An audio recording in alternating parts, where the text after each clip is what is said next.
I actually made a list of strengths, as far as I'm concerned, strengths that Korea has.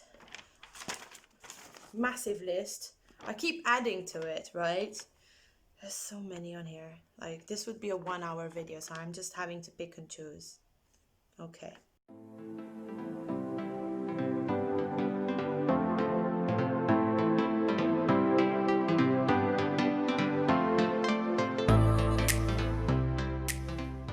Hey everyone, welcome back to my channel.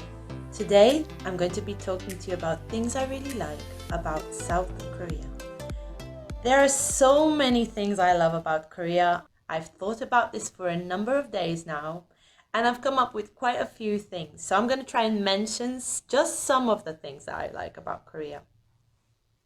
The list never ends. I've been compiling a list over the last few days while thinking about what are the things I really, really like about South Korea. And it's already over a page long. Massive list. I keep adding to it, right?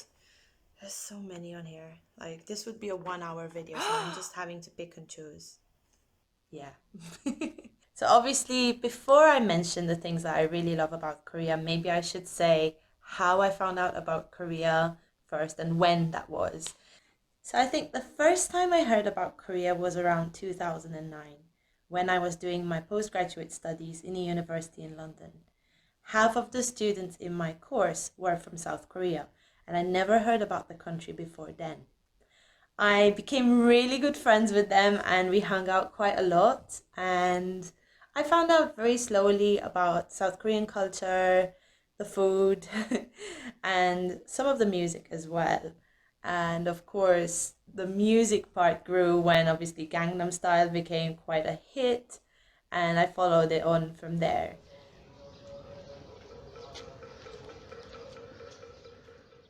I'll start with some of the really basic things that I love about Korea. Maybe the things that impacted me the most when I actually visited the country. 24-hour convenience stores. Oh my goodness.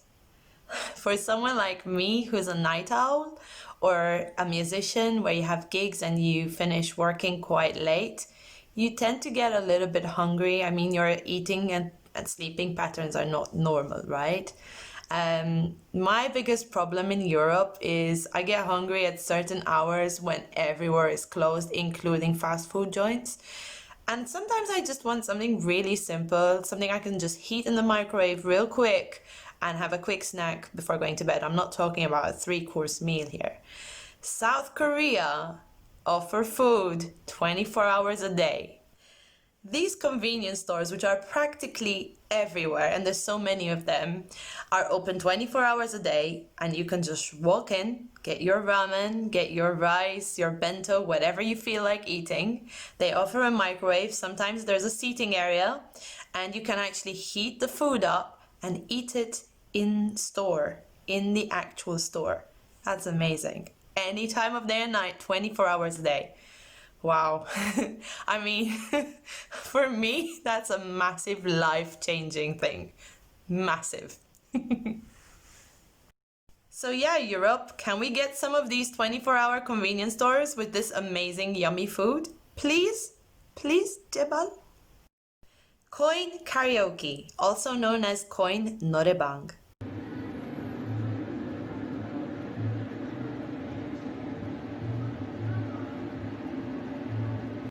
What is this? It's heaven. It's heaven for people like me who love karaoke.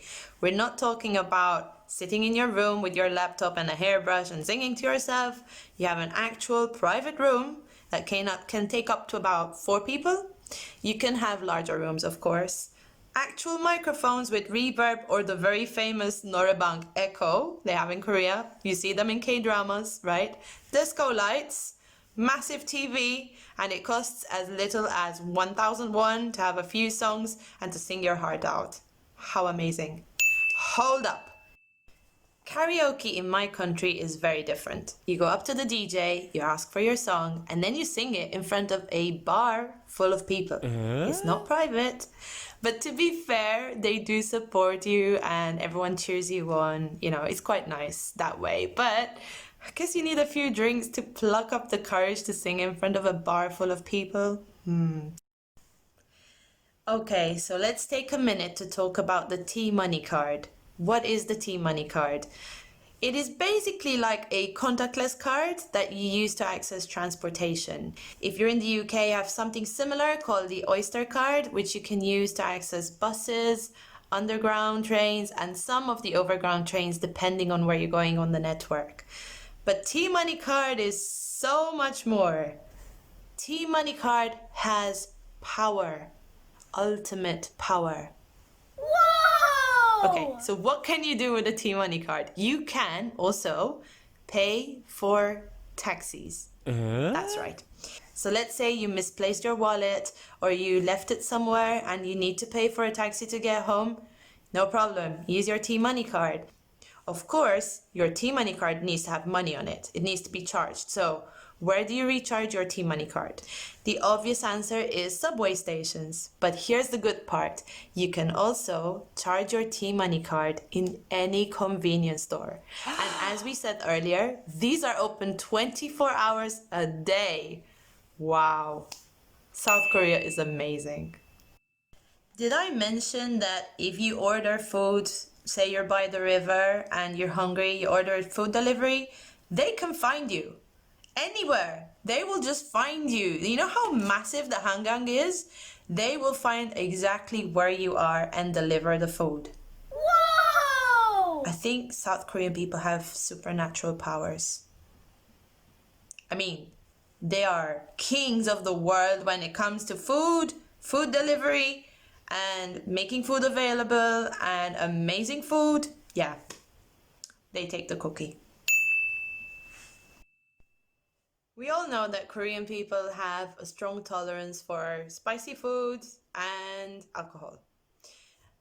I'm not used to spicy food, and when I went there, yeah, I did try some of the spicy food. I love how my Korean friends were saying to me, "It's not spicy." And I eat it and I die.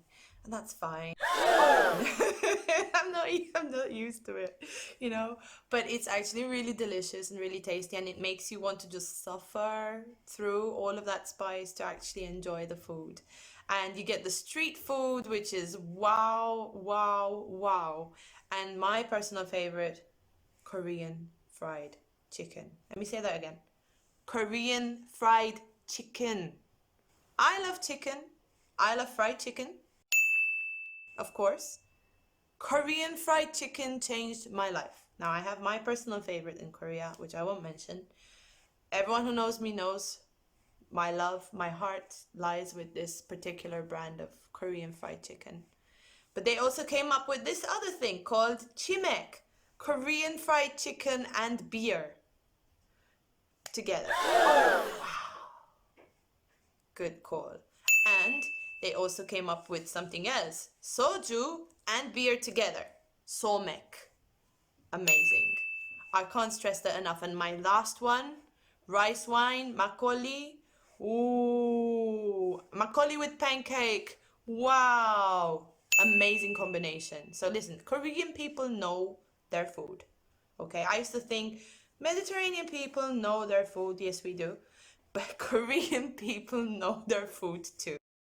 So another massive thumbs up from me for Korea, food and drink. Wow. Another point which I think I should mention is there is this really cool thing they do in Korea. So let's say you want to go out drinking with your friends and you want to drive there, you don't want to take the subway. You can drive to the venue, you can drink and eat to your heart's delight, but you can't drive home. So what happens? They have a service called designated driver. They can actually book somebody who comes to where you are. You give him the keys of the car and he drives you home in your own car. You've heard it right. They drive you home in your own car. First time I saw this was in K-dramas and I thought, hold on a minute, is this a real thing? It is a real thing.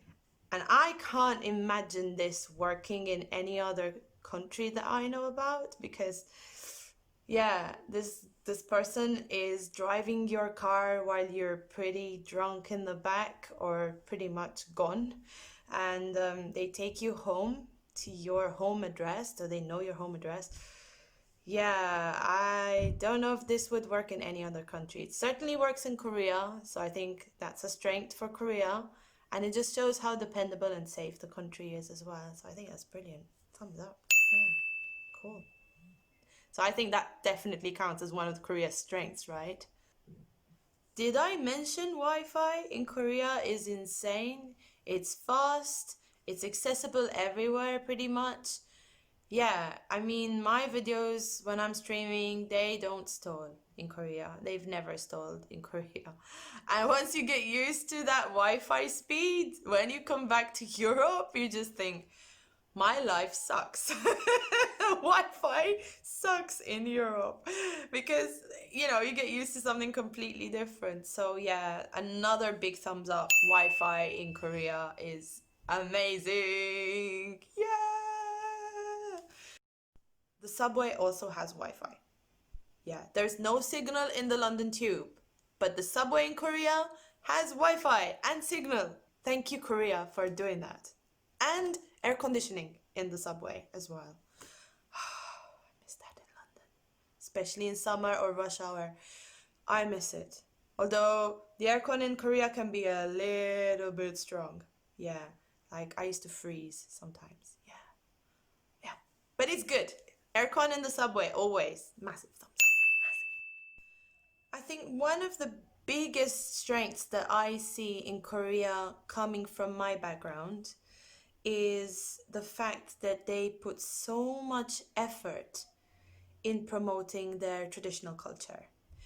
I know I've spoken to many Korean people, and some said to me, Korean traditional music is not that popular with young people nowadays. Well, they're actually creating more and more programs recently to introduce the younger generation to Korean traditional music and get them excited about it, and maybe even creating some sort of fusion that would really engage the younger generation, refresh some of the sort of traditional things without sort of going too crazy with it. I think that's brilliant. Of course, you have the hanbok rentals everywhere in like the traditional villages, the Hanok villages in Seoul and in other places as well. So it's also the fact that they've kept alive this tradition of actually putting the hanbok on. And Korean people wear hanbok for different things. They wear it for chosok. When a kid has their first birthday, they usually even have a photo shoot in sort of hanbok, which is I think is really cute. It's so cute.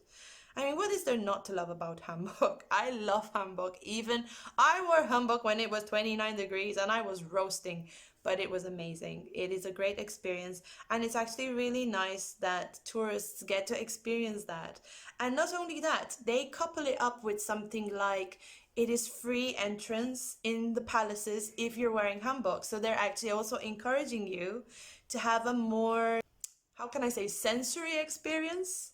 So you have a more sensory experience actually wearing hanbok. You feel like you've gone back in time and you're walking in the palaces. I think from a tourism point of view, that's insane. That's so good. And I think it's brilliant. Like, it just really makes you feel part of the history as well. And I think they make some very serious efforts when it comes to tourism. Tea ceremonies, for example, also targeted towards tourists. I think they're brilliant. They're so much fun. At least I really enjoy them. And of course, any sort of food experiences where you get to perhaps make your own kimchi, try different types of kimchi, go to traditional tea houses, traditional restaurants as well. I think all of that is brilliant. And all of the crafts. And of course, there's the National Folk Museum and the Folk Village as well, which is massive. It's enormous, right? You walk in there, I think you need more than a day to actually really fully enjoy this place, but they have free concerts there. They have free shows. I experienced bochachum there. I experienced salmonori there. The performers were insanely talented and so well prepared and very young, in fact, very young. And that was really nice. And this is a regular thing. It wasn't just set up for when I went as part of a group. It is very regular. And the National Folk Museum is actually beautiful as well. And the exhibitions and events they organize in there are truly, truly worth a visit. 100%. Another massive Korean strength, as far as I'm concerned. Another massive thumbs up from me for keeping your traditions alive, keeping your culture alive, and also opening it up to people like me and other foreigners, welcoming us into your culture. Thank you for doing that.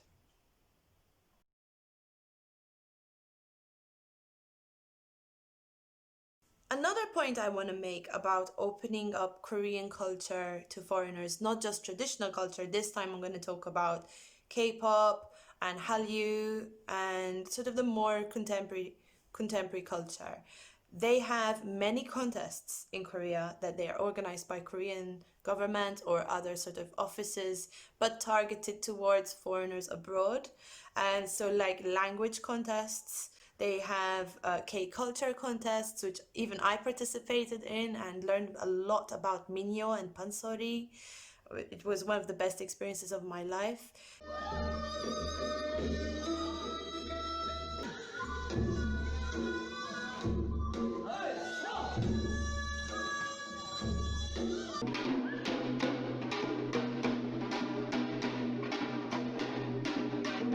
They have other contests where people like, like the Talk to Korea contest, where foreigners can actually make videos about their experiences in Korea, what they like about Korean culture, what they recommend to other people. There's so many of these contests. Some of them offer prizes as well for foreigners to actually go to Korea as the first prize and experience Korea for the first time if they've not been, and even some events perhaps relating to culture. I think that's brilliant. And also the great efficient use of Korean culture centers around the world. I've had an experience to sort of work with the Korean Culture Center in London, as well as the Korean Culture Center in Belgium. And the one in London organizes so many events. There's the K-pop Academy, which is something that takes place in many different countries. It varies according to the countries. In my case, it was a 10-week program that talked about different areas of Korean culture like Taekwondo, Hansik cooking, K-pop music, K-pop dance, Hallyu, K-beauty, the Korean War, Hangul, Hanbok, calligraphy. Is very condensed course, right? But it's a great introduction to Korean culture. I got to try hanbok for the first time thanks to this program, which was amazing. I tried calligraphy for the first time.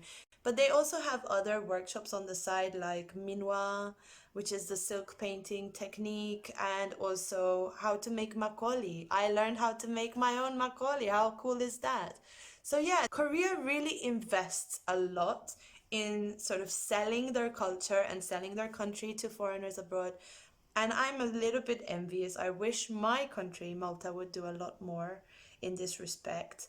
I think we've lost a lot of our like sort of very, very traditional stuff, but it's slowly trying to make a comeback. But it's not as active, obviously, as it is in Korea. And I think it's very important. And obviously, one of their biggest exports, K-pop, and ambassadors of this, BTS, of course, one of the most well-known bands around the world, I'd say. They've really made their mark. And they're also using K-pop to try and create sort of role models for younger generations as well. I think that's pretty cool in terms of BTS. And maybe it's my lack of knowledge about other K-pop bands. I'm not like an expert on K-pop, I must say.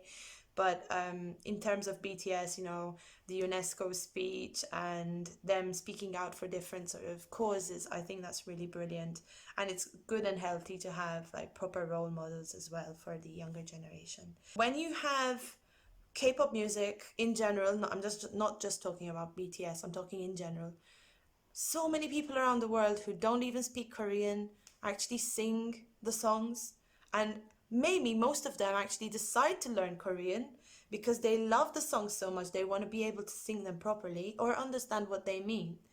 So I think K-pop is a very good way also of drawing people into Korean culture, and we're seeing more and more bands actually using hanbok in their music videos, or perhaps filming in some sort of traditional location as well. So I think that's really cool, having that fusion. Oh, I think it's cool. Yeah.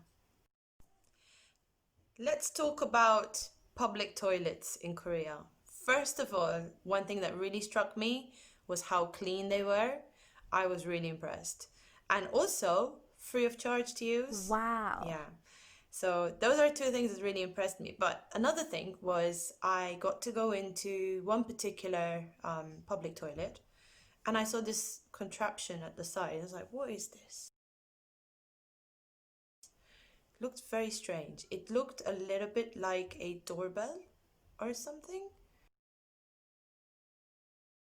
So I was intrigued. So sure enough, I pressed the button.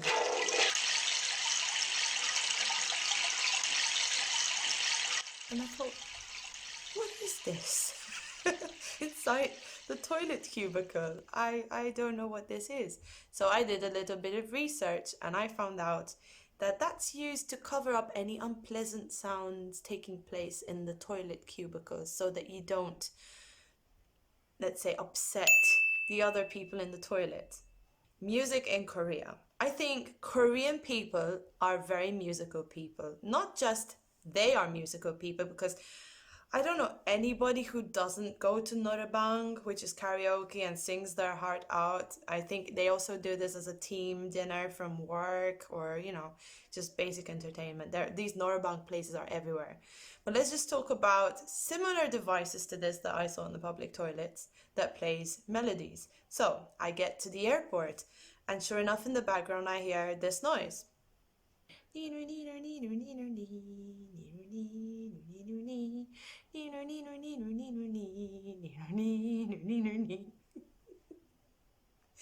I'm just thinking, what is this? Where is it coming from?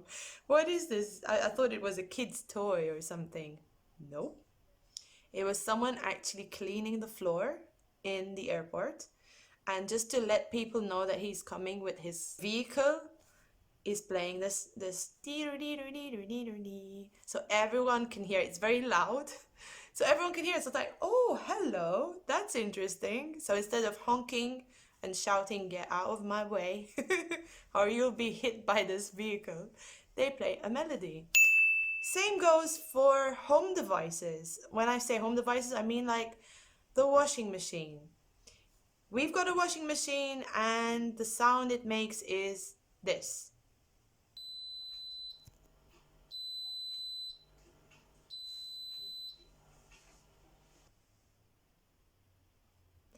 And our microwave, when it's finished, makes a sound like this,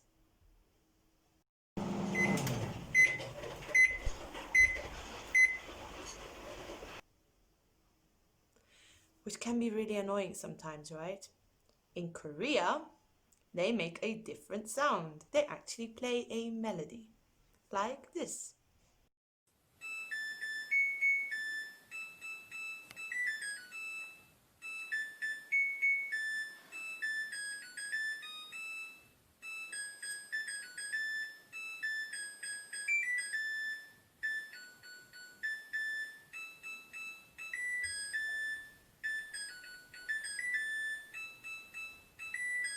And even when you're selecting the different programs on the washing machine, it doesn't like make any crazy beepy sounds. It makes this really delicate sing, sing, sing, sing, sing, sing, sing sound.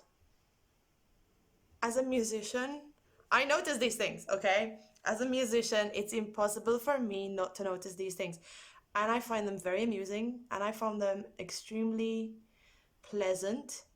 And I also thought in the long run, they reduced my stress, because sometimes, when I'm doing something, washing machine's finished, it's beeping to let me know it's finished. It beeps, and it beeps, and it beeps, and it beeps, and it beeps again. Stress. in Korea, it plays a lovely melody, once or twice maybe, and that's it. It goes quiet. So it's up to you to remember that the washing machine is finished, right? Which is great. Another place I heard music, in and out of the house. So they don't tend to use keys to get in and out of the house. They use... Another place where you'd hear a jingle type sound would be when you're going in and out of a house or an apartment or a guest house. Sometimes, not every time, but I think in most part. In Korea, they don't tend to use keys to get in and out of the house. They use like a code. So you put your code and you open the door. When you open the door, it goes doo-doo-doo, or something similar, maybe like this. And then when you close the door again, it goes like this. And I thought that was really cute. But then I was also thinking, this might be very unpleasant if you're coming in at like 3 a.m. in the morning, or you kind of snuck out of the house and came back. Maybe Korean kids are not as mischievous as I was. Or are they? Or they have a secret that we don't know about. But yeah, basically you go in and out, but at 3 a.m. in the morning, everybody in the house is gonna know that you came back home at 3 a.m. There is no denying it. There is no thing you can say, that was not me, unless maybe you have siblings that would do the same thing. In my case, yeah, I would not be able to deny it. So it's kind of good in a way that they have this beep beep beep beep sound. It's kind of cute. These are the small things that I found really strange when I got there, but then I missed tremendously when I left. And of course, I can't not mention, the music in the subway. That's on a whole different level, right? So in London, we've got the Mind the Gap. And if you see anything suspicious, please let us know. See it, say it, sort it. All of those, like slightly threatening messages, and mind the gap and mind the closing doors. This train is ready to depart. Stand clear of the closing doors. Mind the closing doors. Stand clear. And everyone else who's not behind the yellow lines, make sure you're behind the yellow lines.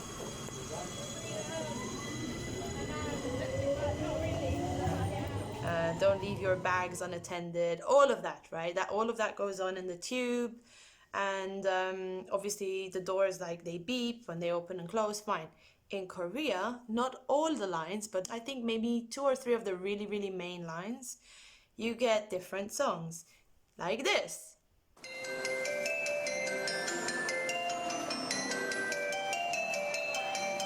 And this.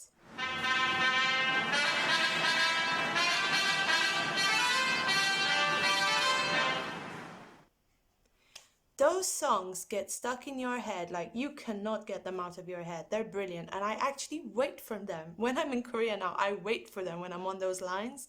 And they have another one which signifies that station is a station that you can use to change lines from one to the other. Like, one of my favorite jingles uses the Korean traditional instruments as well, which I think is really cute. And the music goes like this.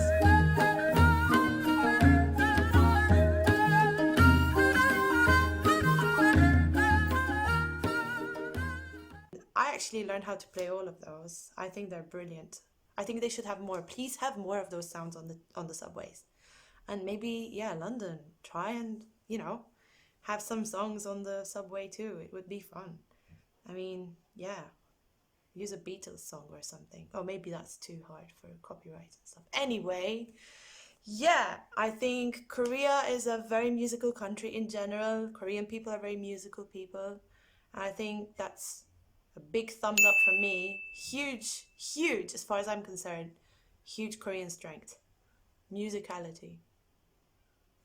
And of course, you can't mention Korea without mentioning 2 more things. K-beauty, big one, and K-fashion. I'm going to talk about K-beauty. K-beauty changed my life. I heard many people talk about K-beauty, and I thought, what's all this fuss? Like, really? Is it really that good? Yes, it really is that good. I tried some of the products, the sheet masks, and I saw results. And they're making waves internationally with K-beauty. There's more and more countries now, even my own country, Malta, a tiny island in the Mediterranean with 500,000 people, smaller than Jeju-do, is now stocking K-beauty products. So that's, I must say, that's another massive export for Korea. I think it's fabulous. I think they're amazing products and definitely highly recommend them to all. I've definitely swapped to K beauty products and makeup. That's me done. That's it. So massive thumbs up. K beauty. Yes, yes, yes, yes, yes. Yes. K fashion. This also influenced me, even if my body type is not particularly sort of your common body type in Korea. But K fashion, wow. I mean, the different styles. You have the cute style, you have the street style, you have the smart style, you have the preppy style. They all look amazing. I love every single one of those styles, even if it's not necessarily something I would usually wear. I wish I could wear it and look like them. K beauty and K fashion. Wow, wow, wow. And when I was in Korea, I was looking around me and everyone looked so fashionable and so trendy in different areas. I'm not just talking about Gangnam, I'm talking about different places that I've been, and I've been to quite a few. And everyone's skin looked amazing. So Korean people really take skincare seriously, and also looking good is very important. It's part of being proud as well. You know, love yourself, be proud of yourself. So yeah, another massive thumbs up for K fashion. But I hope that in the future there will be maybe a K fashion more adaptable to slightly different body sizes, which are not common in Korea, I guess. It is slowly getting there, slowly getting there. So I'm looking forward to that development, but still, yeah, massive thumbs up from me. These are all the strengths Korea has.